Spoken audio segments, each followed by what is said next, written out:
பகவான் அவனே சொல்றான். இப்போ நல்லா கேளுங்க, அனுமாரை பார்த்த உடனே இனிமேல் நமக்கு துன்பம் இல்லை. பார்த்தீங்களா, இவன் தான் சீதையை தேடுவான்னு கேஜ் பண்ணிட்டார் பாருங்க ராமர். அதனால தான் நான் உபநியாயத்தில் சொல்லுவேன், Rama is noble, Anjaneya is able. புரிஞ்சுதா? நோபிளும் ஏபிளும் சேர்ந்தது ராமாயணம். புரிஞ்சுக்கோங்க. நமக்கு நாம எல்லாரும் என்ன பண்ணிடுறோம், ஒரு விஷயத்தை நடத்தின உடனே நாம தான் கெட்டிக்காரன்னு நினைக்கிறோம், நாம தான் நடத்துறோம் சொல்றோம். அதனால தான் நான் சொல்லுவேன், ஒருத்தர் சொன்னார், நான் ஒரு வித்வானை கூப்பிடணும்ன போது, சார் அவரெல்லாம் கூப்பிட முடியாது சார், ரொம்ப புகழ் பேர் கூப்பிடுறோம், நம்ம பஜனை மடத்துக்கு அவர் வந்தால் வரட்டும், வரலையா வேற ஒருத்தரை கூப்பிடுறோம், அவ்வளோதான். இதில் இன்னொன்று என்ன ஒருத்தர் கேட்டார், நீங்கள் ஏ கிரேடு வித்வான் தானே அப்படின்னு. இல்லை, நான் சொன்னேன், நான் ஏ கிரேடெல்லாம் இல்லை, லோ கிரேடுன்னு. என்ன இப்படி சொல்கிறேன், பவ்யமாக சொல்கிறேன். இல்லை இல்லை, எப்போவுமே சொல்கிறேன். ஏன் அப்படின்னா, நம்ம ஏ கிரேடு வித்வான்னு இருந்தோன்னு வச்சுக்கோங்க, ஒருத்தரும் கூப்பிட மாட்டான். அவர் பெரிய ஆள் சார், நம்மெல்லாம் கூப்பிட முடியாதுன்னு ஒருத்தருமே கூப்பிட மாட்டான். திரும்ப உங்களுக்கு சாதாரண கிரேடுன்னு வச்சுக்கோங்க, 365 நாளும் ப்ரோக்ராம் இருக்கும். ஆமாம், ஒரு தடவை என்னாச்சு, நான் சொல்கிறது 25-30 வருஷம் முன்னால், மணச்சநல்லூரில் நான் ருக்மணி கல்யாணம் பண்ணிட்டு மெட்ராஸ் போகிறேன். போய் இறங்குறேன், ஒரு ஃபோன் வருது. நான் மெட்ராஸ் பெங்களூர்லேருந்து பேசுகிறேன், என் பேர் இந்த பேர், எங்களுக்கு நாளிலேருந்து 5 நாள் உபன்யாசம் வேணும், அப்படி நாளிலேருந்து வேணும்னு இன்னைக்கு கேட்கலாம். நீங்கள் ட்ரெயினில் வந்தாலும் சரி, பிளேனில் வந்தாலும் சரி, உங்களுக்கு டிக்கெட்டு தரேன், தங்க வச்சுக்கிறேன், எங்கள் ஆற்றுல உஞ்சவர்த்தி எடுக்கலாம், எல்லாம் சொல்கிறான். என்னை பற்றி தெரிஞ்சுன்னு கவலைப்படாதீங்கோ, என் ஆத்துக்காரி மடியாக சமைச்சு போடுவா. ஓ, நீ இப்போ கேட்குறிய காலில் கஞ்சியை பொட்டிட்டு தப்பாக எடுத்துக்க மாட்டேங்க. ஒன்று கேட்குறேன், யார் தேதி கொடுத்துட்டு வரலேன்னு கேட்டேன்.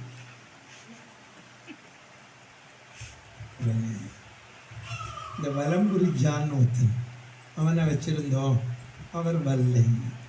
ஓ, சொல்லிவிட்டு அவனே சொல்கிறேன், நான் இங்கே பெங்களூரில் சில உபன்யாசகா வந்திருக்கா, அவளையும் கேட்டேன், தமிழ்நாட்டிலையும் எல்லாரையும் கேட்டேன், எல்லோரும் டேட்டு இல்லைன்னு விட்டார்.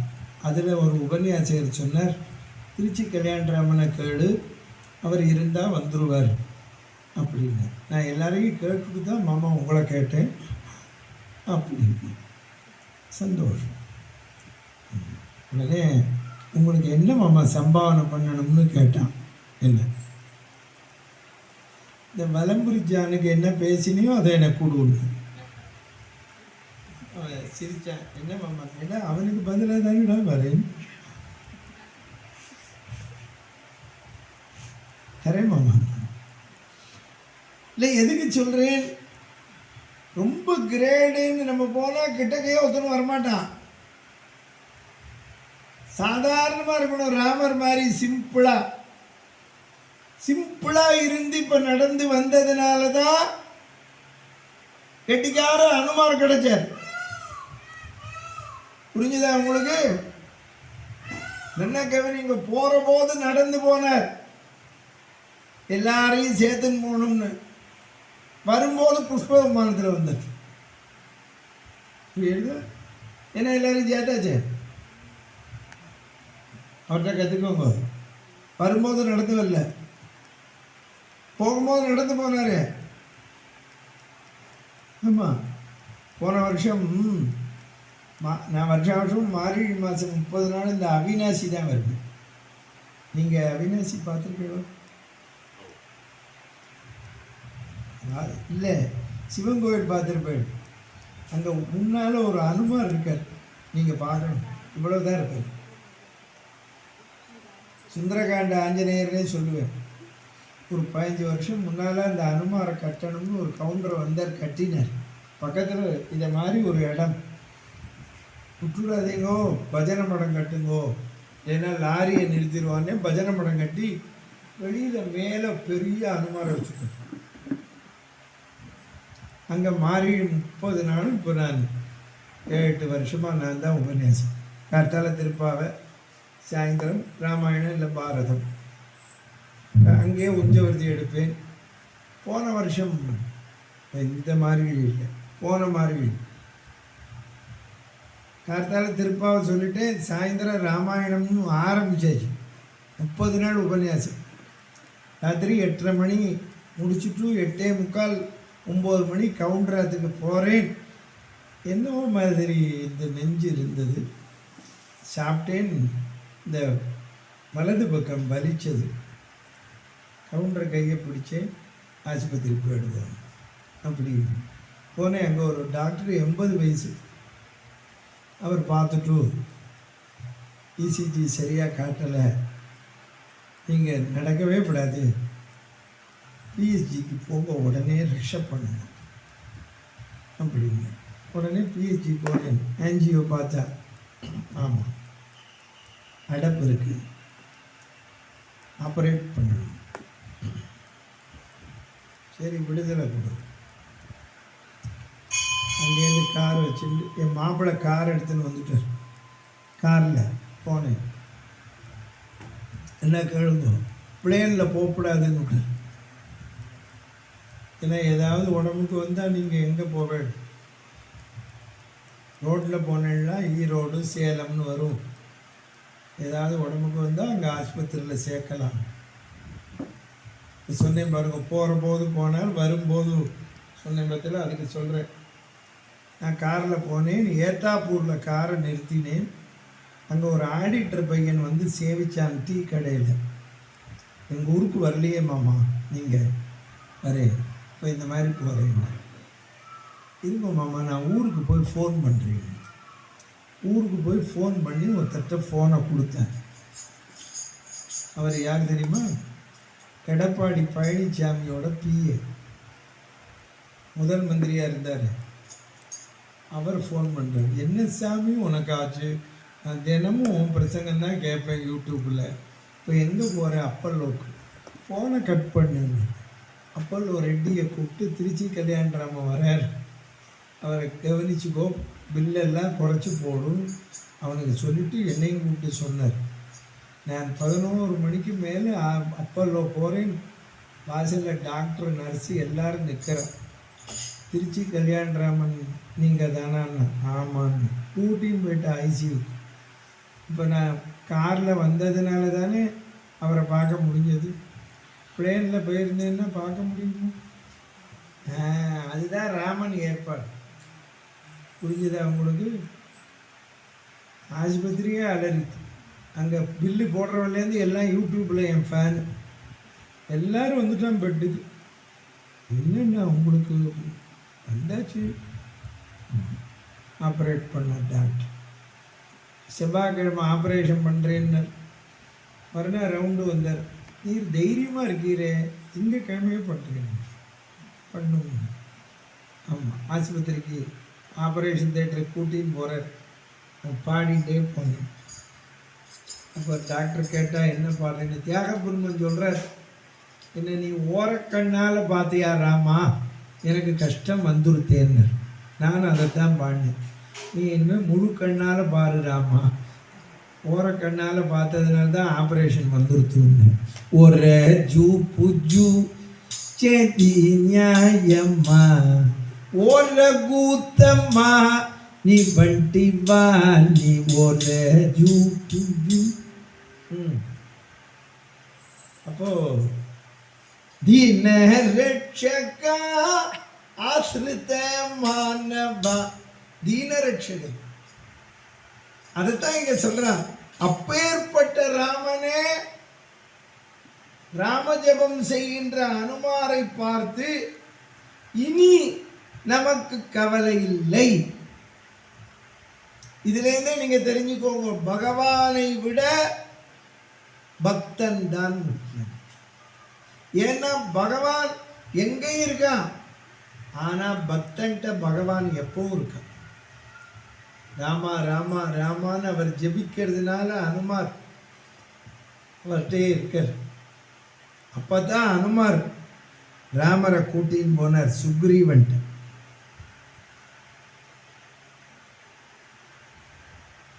சுக்ரீவன் இந்த மாதிரி பழமெல்லாம் கொண்டு வச்சான் ராமர்.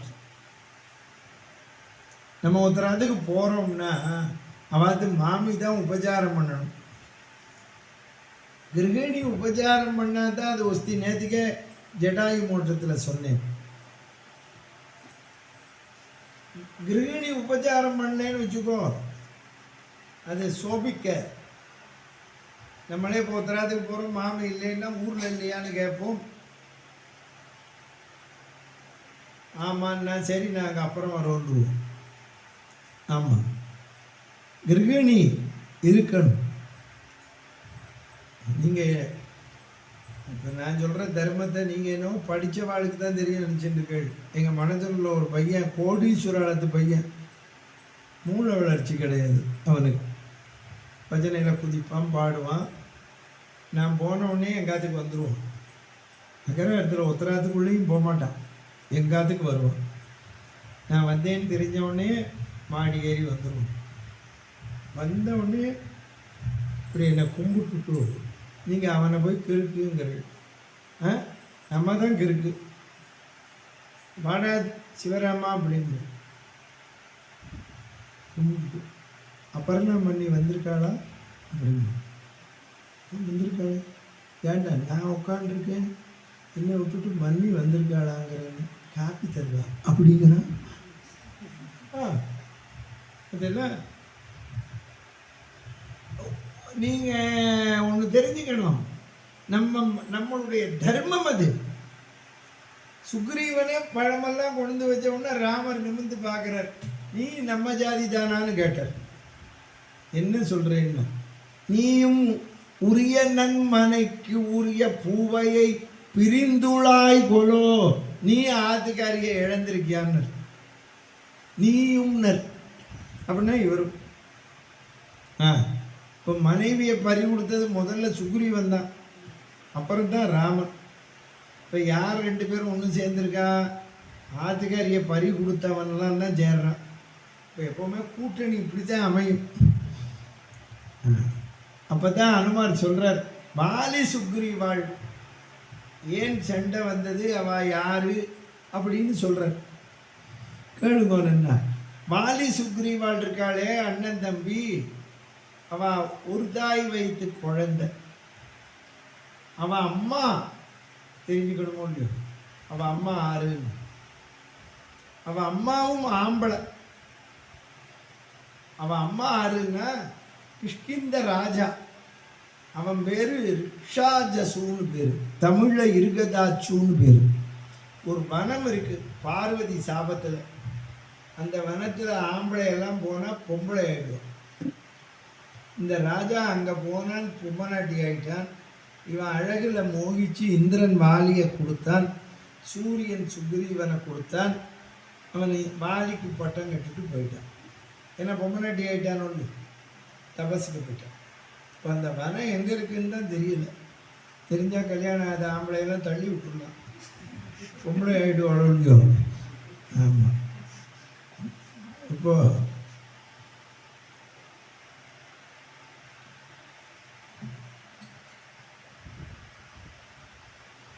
வாலி சுக்ரீவாள் கதையை சொல்ற. வாலிக்கு எப்போவுமே தெரிஞ்சுக்கோங்க, காத்து கூட அவன் முன்னால் வராதான், அவன் உத்தரவு இல்லாம.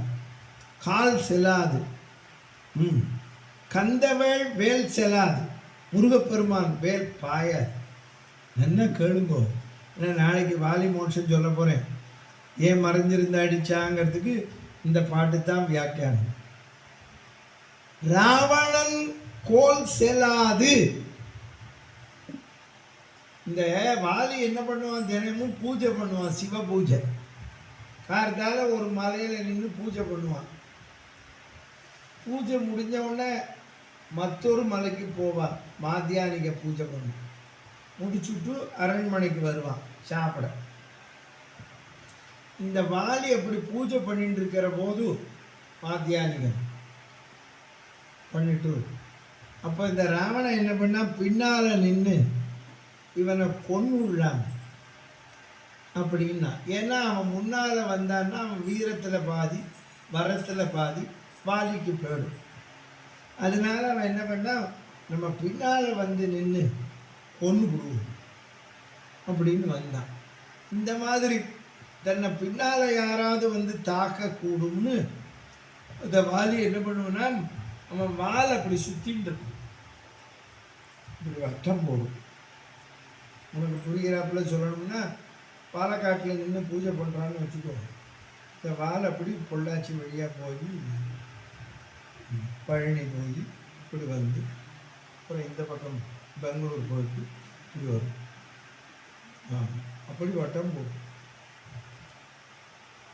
இந்த மாதிரி வட்டம் போடுற போது என்ன ஆகும், யாராவது பின்னால் வந்து நின்னான்னா இந்த வால் கட்டி போட்டு மாட்டிடுவோம். ராவணன் பின்னால் வந்து நின்னான் பாருங்கோ, மாட்டின்னு வாலில். இந்த வால் வந்து அவனை சுற்றிடுத்து, இப்படி போயிட்டு இப்படி போயிட்டு வருது. இப்போ போக வர என்ன ஆகும், சுத்தின்றும். இவனுக்கு அது தெரியல, வாலில் இவன் மாட்டின்னு இருக்கிறது. அவன் பூஜை பண்ணிட்டு முடிச்சான் பூஜையை. அரண்மனைக்கு போகணும். மலையிலேருந்து தாவர போது என்னாகும், வால் தொங்கின்னு இருக்கும். அப்போ என்னாகும், வால் பிறண்டுன்னு தானே வரும் தரையில். இப்போ ராவணன்லாம் மாட்டின்னு இருக்கான், தேய்ச்சின்னு வரான் தரையில், ரத்தம் கொட்டுறது. ஆமாம், ரொம்ப சிரமம். அரண்மனைக்கு போனான், அப்பவும் தெரில. அங்கே தான் தொட்டியில் அழறான். தார சொன்னான், என்னென்ன குழந்தை ரொம்ப நேரமாக அழறது, நீங்கள் தொட்டியில் ஆட்டும் போது பாருங்க. வாலி காலத்துலேருந்தே இருக்குது, ஆம்படைய வந்தான்னா தொட்டியில் ஆட்ட சொல்கிறது. அது ஏனோ இந்த குழந்தைகளும் அப்பா சொன்னால் தான் கேட்குறேங்கிறது. அப்போது இந்த தொட்டியில் ஆட்டுற போது என்ன கேளுங்கோ, இப்போ சொன்னேனே, காற்று கூட அவன் முன்னால் வராது. இவன் தொட்டில்கிட்ட போய் நிற்கிறான். இந்த இவன் காலில் ராவணன் மூச்சு விடுறானே, 10 தலைய 20 மூக்கு மூச்சு விடுறான், நல்லா மாட்டின்னு விடுறான். புசு புசுன்னு காற்று வருது மூச்சு விட்டு. இவன் கால்கிட்ட என்னடா காற்று வருதுன்னு இந்த வாலை அப்படி தூக்கினான் மேலே. இப்போ நம்மெல்லாம் நம்மாத்து குழந்தை அழுதா தஞ்சாவூர் தலையாட்டி பொம்மை வாங்கிட்டு வருவோம். அவன் என்ன பண்ணான், இந்த ராவணை மாட்டின்னு இருக்கானே வாலில், இந்த வாலை ரிலீஸ் பண்ணான். இப்படி பிடிச்சான் ராவணனை, தொட்டியில் சங்கிலியில் கட்டினான். ராவணனை இப்படி கட்டுறான். அங்கே தான் 10 தலை பூச்சி பாருன்னா. ஆமாம், 10 தலை பூச்சி. ராவணனை ரத்தம் கொட்டுறது. அவன் 20 கைனாலையும் கும்பிட்டான். இனிமே நான் உன் பக்கம் வரமாட்டேன். அப்போ இந்த காலால் அவனை அப்படி எத்தினான், லங்கையில் போய் பொத்துன்னு விழுந்தான். இது இந்த சமாச்சாரம் ஒருத்தருக்கும் தெரியாது, விபீஷணன் ஒருத்தனுக்கு தான் தெரியும். அதை சொல்ல போகிறாங்க, என்ன கேட்டுக்கோங்க. இந்த வாலி ராவணனை கட்டி போட்ட இந்த கதை தான் ரொம்ப முக்கியம். நாளைக்கு ஏன் ராமர் மறைஞ்சிருந்து அடித்தார்னு சொல்கிறதுக்கு நல்லா ஞாபகம் வச்சுக்கோங்க. அப்போது அவர் சொல்கிறார், ஆறு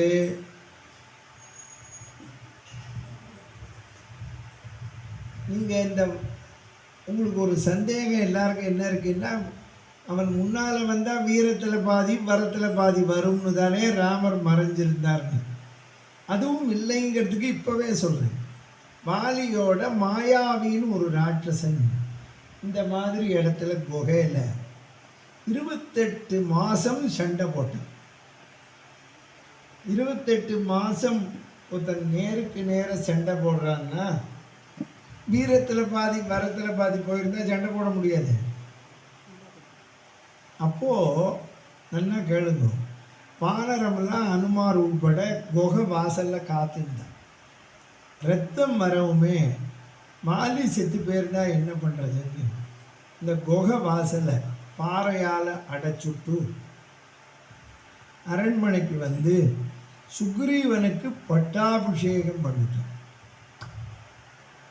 இந்த வாலி என்ன பண்ணா 28 மாதம் அவனோட சண்டை போட்டு அவனை கொன்னுட்டு வெளியில் வந்து பார்த்தா பாறை அடைச்சிருக்கு. எட்டி உதைச்சான்.